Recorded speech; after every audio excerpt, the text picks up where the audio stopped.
celebrate the birthday of a revolutionary. Someone kind of like you, but maybe without a few of the fears that hold you back. And we're also here to celebrate the birth of a revolution of love, very much like the revolution that we're seeing springing up around the world these days. This revolution of love has gotten off track for a few hundred or maybe even a couple thousand years.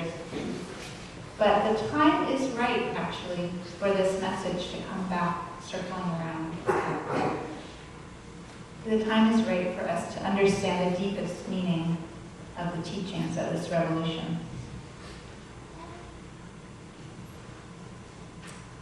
My sister-in-law, every year at my boys' birthdays, brings me flowers to acknowledge my role in their coming into this world. And in a similar spirit, I'd like to acknowledge who the parents of this revolutionary whose birth we're celebrating were. We know them as Mary and Joseph. I have a long relationship with Mary, or Miriam, Blessed Mother, the Mother of God. She has many names. I was actually raised Episcopalian and atheist, so Mary was pretty lacking in my upbringing. But I was lucky enough when I was 13 to live in Mexico and to find her in many corners there. The corner of my housekeeper's room, and a little altar, in every marketplace where I went, in every little church I ducked into. There she was, surrounded with candles and flowers. And then again in my 20s in New York, I found her again in little Catholic prayer cards that I carried around with me for years. And more recently in the icon paintings of Catherine Carrington, who lives here in West Lebanon. I also wore a small, very simple necklace with two tiny paintings of Mary that I got in Cuba, which mysteriously and kind of miraculously floated down the river after Irene. I swim every day in the summer and once a month all winter long, the Ampapanusik River. My friends who know my love for Mary and for the river sometimes call me Our Lady of the Ampapanusik. So it seemed kind of fitting to me. It was sad, but it was also seemed just right that just after the flood, when I went in the river before anyone was really supposed to, off my little Marys went to take care of the river, which needed them more than I did. Each night, I also light a candle in front of a picture, one of the icons of Mary, which is my evening prayer time. And I turn the lights off and fall asleep, so that's the last thing that I see. In this long, interesting relationship with Mary, I've come to know her a bit, which is what happens when you spend time with people. And to me, what I've learned is that Mary is not that innocent kind of country bumpkin who somehow got kind of almost accidentally impregnated by God without really having much to do with it.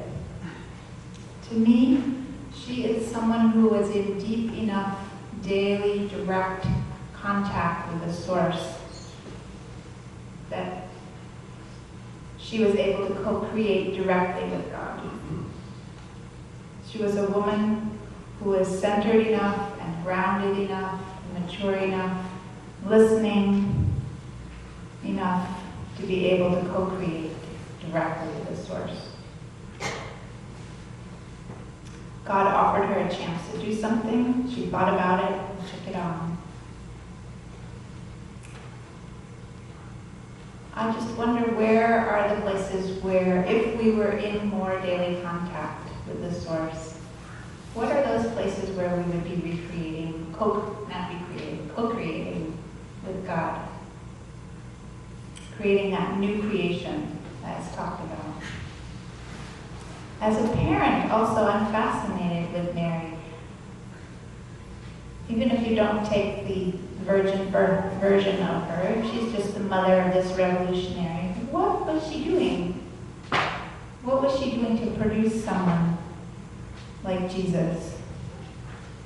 I imagine she was the kind of woman who was able to see God so clearly in her own child, to see that imprint of God, that Jesus grew up completely in touch with his own divinity, able to speak and heal from that place, to see very clearly what was wrong with society, and brave enough to speak out about it in public places.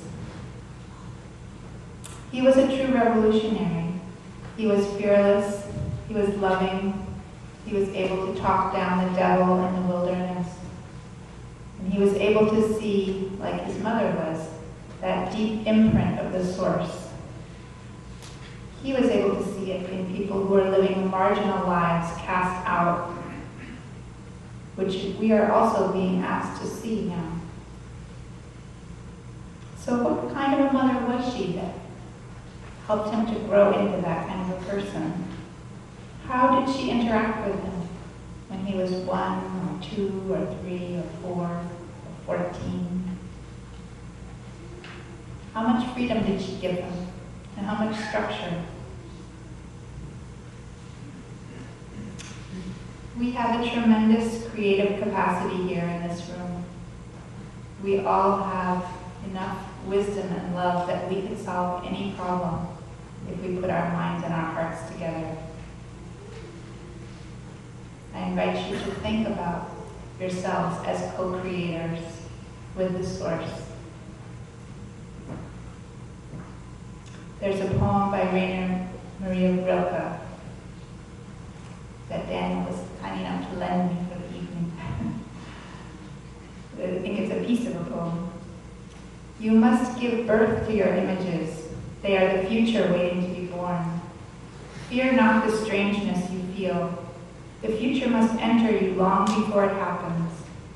Wait for the birth, for the hour of new clarity. I'm also curious about Joseph. I started a few years ago reading the Bible, kind of a little tentatively.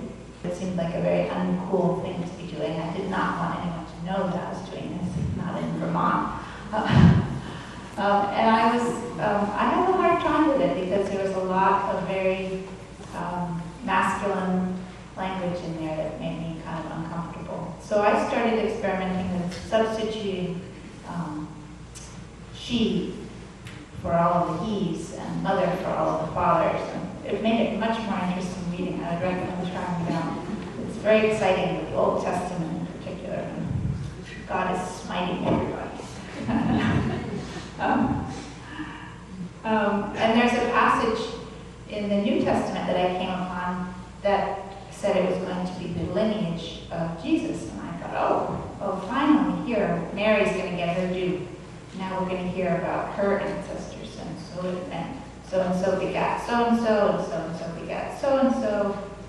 And then at the end, it says, so-and-so begat Joseph, who was the father of Jesus. I was so mad. I just couldn't believe that even there was the feminine was not represented. But a few months later, I was sitting meditating by a waterfall in the Adirondacks, and I had a completely different take on this that just came through. That actually that is a big piece of the lineage of Jesus. That Joseph was a really crucial part of making him into the revolutionary that he was. Because in those days, it was very unusual for someone to take on a child who was not their own and to love them. He was really going against convention. He was really going against his culture. So Jesus took that lineage of his, that unusual family of his, and wove it into his revolution. That idea that we get to love people who are not part of our tribe, who are not part of our family, who are not from the same nation or the same religion. This was a very different twist to the Old Testament. It was a new idea. The same thing happens when Elizabeth, Mary's cousin, when John the Baptist was born, and all the neighbors said, well, are you going to name him after his father? And she said, no, I'm going to name him the name that God told me to name him. Again, there's this break with the patriarchal lineage.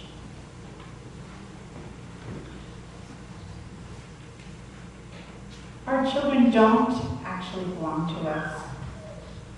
And true parenting must deal with this sooner or later. If we would just recognize that all children spring forth from the same huge creative force that created the world, and that they're coming to occupy their own particular niche in the divine ecology in our world, then we would welcome all children into our homes and hearts, and look at each of them with curiosity and wonder. We wouldn't look mostly for our own faces in their faces. We would look more strongly for that part of God that was incarnated in them. And I think that if Jesus was here among us today, he would be asking us to expand this out one level further and to look at all of creation as our family. To look at everything in nature as being connected to us just as deeply as we are to our own children or our own parents. So I ask you to take that with you and think about what that would mean if we carried on Joseph's lineage of accepting that which is not our own